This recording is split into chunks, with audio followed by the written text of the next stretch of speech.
Dumating na ang unang snowfall of the year sa ilang bahagi ng Europa. Sa France, ikinatuwa ito ng mga turista. Pero marami ring serbisyo ang naantala. Narito ang agenda report ni Europe correspondent Dick Villanueva.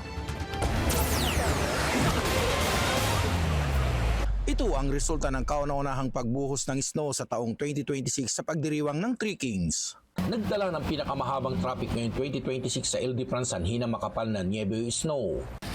Huling nakapagtala ng pinakamahabang traffic sa Ile de France taong 2018 sa layo ng 739 kilometers sanhi rin ang pag-ulan ng niebe sa kaparehong buwan.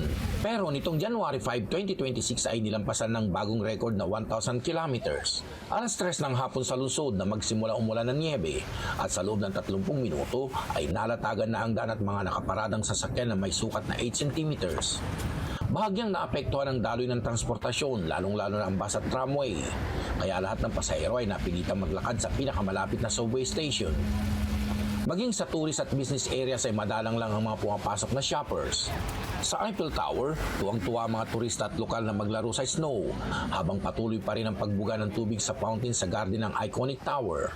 Nagbigay din na magandang tanawin ang kumukuti-kutitap na ilaw ng Torre na nangingibabaw sa makapal na buhos ng snow.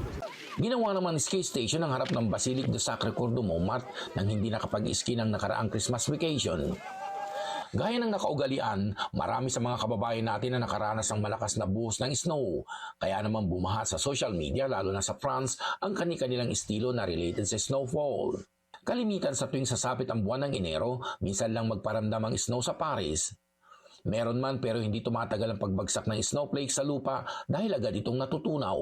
Ayon sa meteorologists, muling magpapaulan ng snow sa Ile de France sa mga susunod pang mga araw. Kalimitan ang ilan sa mga lokal na mamamayan at lalong-lalo ng ating mga kababayan ay natutuwa sa unang buhos ng snow. Subalit kapag ito ay tumagal na 1 linggo, ay nagiging balakid na rin para sa pagpasok sa kanilang mga trabaho. Para sa agenda, Dick Villanueva, Billionaire News Channel, Paris, France.